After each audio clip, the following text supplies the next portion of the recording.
NDA కూటమి బలం ఒకవైపు పెరుగుతోంది, ఇండి కూటమి విచ్ఛిన్నమవుతోంది. అందులోనూ ఇండి కూటమిలో ఉన్న వాళ్ళందరూ కూడా వాళ్ళ నాయకుల్ని, వాళ్ళ లోక్సభలో వాళ్ళ సభ్యుల్ని కూడా కోల్పోతున్నటువంటి పరిస్థితి. ఫర్ ఎగ్జాంపుల్ శివసేన, మొన్న టీఎంసీ, ఇప్పుడు Shiv Sena, even JMM, even Samajwadi party కూడా ఈ థ్రెట్ని ఎదుర్కోబోతుందని సమాచారం.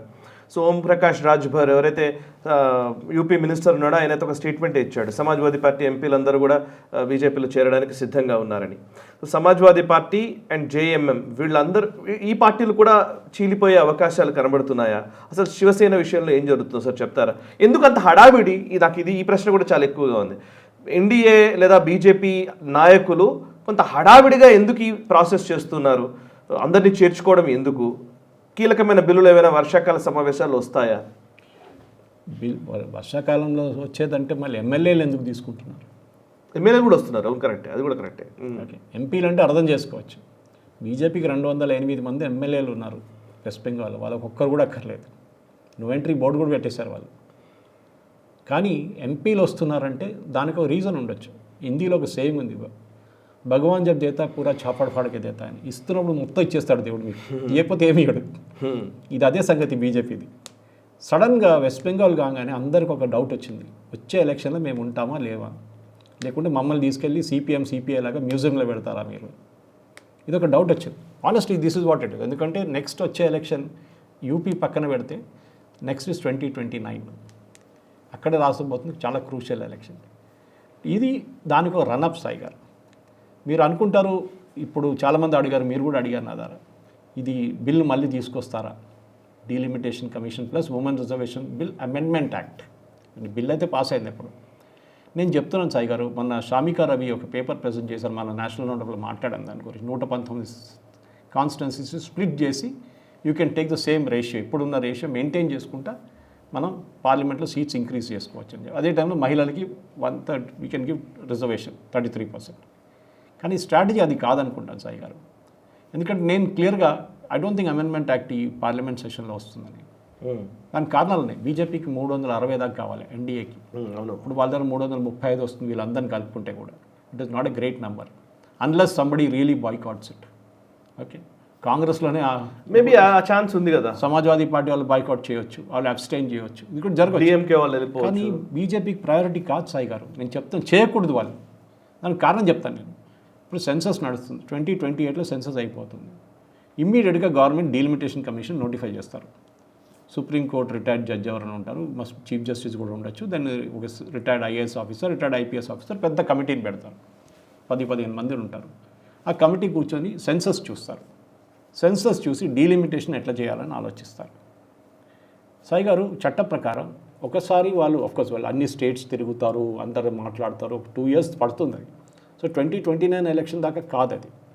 ఓకే, నౌ ఇంట్రెస్టింగ్లీ ఒకసారి డీలిమిటేషన్ కమిషన్ ఒక డెసిషన్ తీసుకున్నారనుకోండి, యూపీ సీట్లు ఇప్పుడు మనం చెప్తున్నట్లనే 80 నుంచి 120 అని చెప్తున్నాం. రేపు డీలిమిటేషన్ కమిషన్ చెప్తారు 120 కాదు 125 చేయబోతున్నాం అంటే ఎవరు ఆబ్జెక్ట్ చేయలేరు.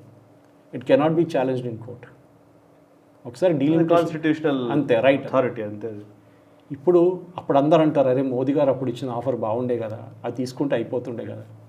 ఆయన అప్పుడు అన్నారు మేము అందరినీ చూసుకుంటాం అందరు. రేపు సౌత్ ఇండియాకి సీట్లు తగ్గిస్తే మీరు ఏం చేయలేరు.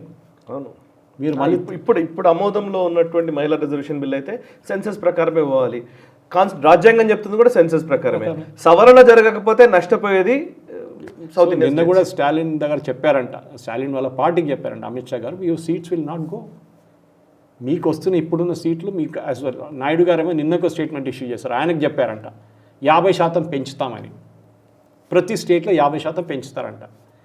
లోక్సభలో మ్యాక్సిమం సీట్స్ కూర్చోడానికి ఉన్న seats 80 I think close to 900, 890 ఎంత ఉంది. మీరు 542 డబుల్ చేస్తే 1200 అవుతుంది. సీట్లు ఎక్కడ ఉన్నాయి? మీరు లదాఖ్ని డబుల్ పెంచుతారా? లదాఖ్లో 540లో సగం సార్, సగం పెరుగుతాయి అంటున్నారు. 250, 270 పెరుగుతాయి. No, he's saying it will be increase by 50% in all states. That's what. ఇప్పుడు 542 ఇంక్రీజ్ చేయండి. 542 లో సగం సీట్లు అంటే సగం అంటే 250. Increase double also it is 1000 plus. If increase half it will B only 700 and something. 700 something, 700 to 800 అవుతుంది. ఇప్పుడు ఆఫర్ చేస్తుంది దానికన్నా ఎక్కువ ఉంది కదా.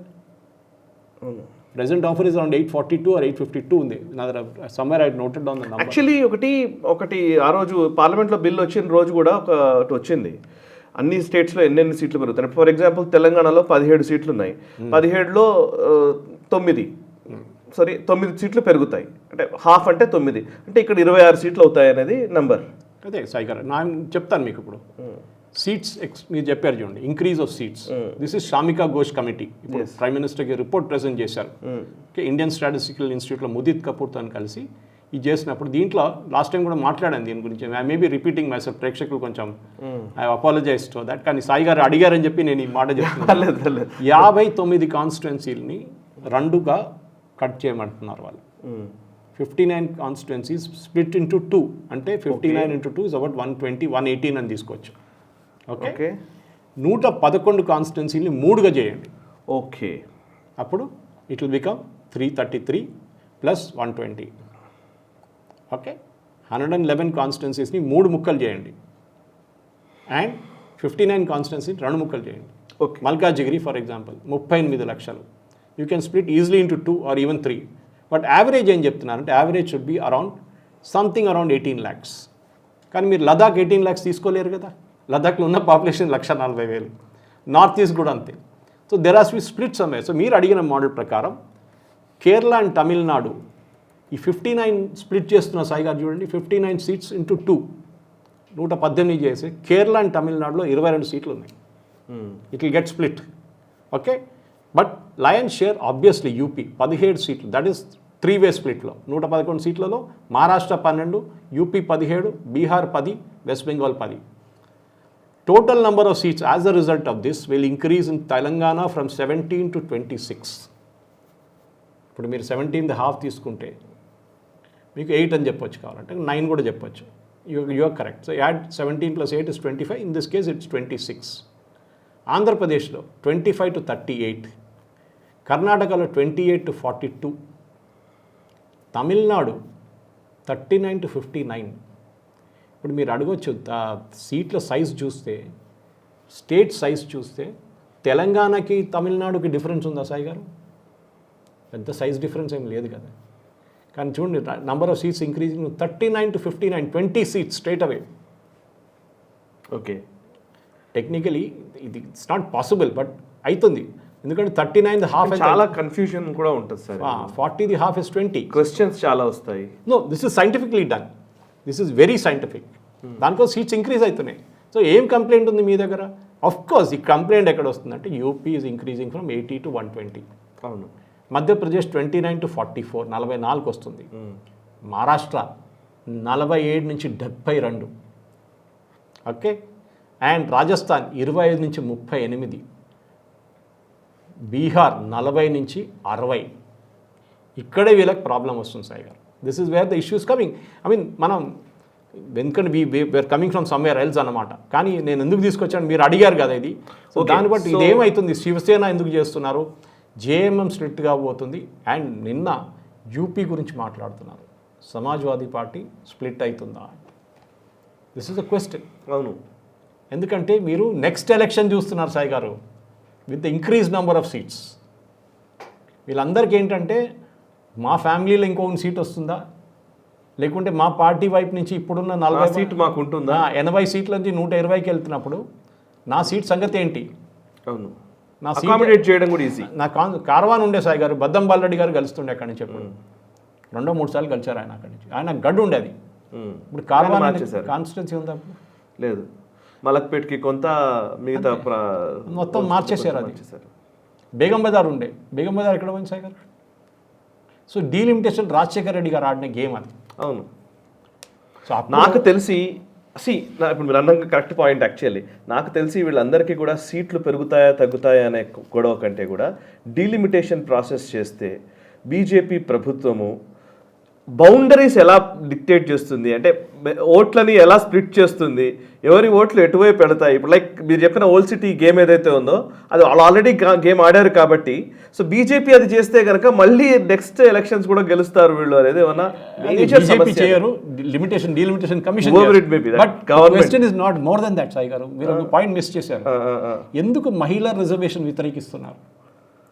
ఎందుకంటే ఈ మహిళా రిజర్వేషన్ రొటేట్ అవుతుంది ప్రతి 2 సార్లు. అవును, అప్పుడు వీళ్ళ సీట్లు పోతాయి.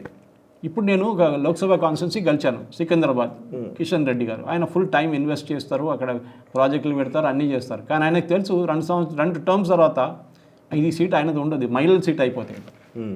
అప్పుడు ఆయన ఏమంటాడు, నేనెందుకు ఇక్కడ పెట్టుబడి పెట్టాలి, నేనెందుకు ఇక్కడ ఇంత ఇన్వెస్ట్ చేయాలి, నెక్స్ట్ టైం నా సీట్ ఎక్కడ ఉంటుందో నాకే తెలియదు, నేను మల్కాజిగిరి వెళ్ళాలన్నా, లేకుంటే ఇటువైపు వెళ్ళాలన్నా, శేర్లింగంపల్లి వైపు వెళ్ళాలన్నా, వికారాబాద్ వైపు వెళ్ళాలన్నా ఆయనకు డౌట్ ఉంటుంది. రొటేషన్.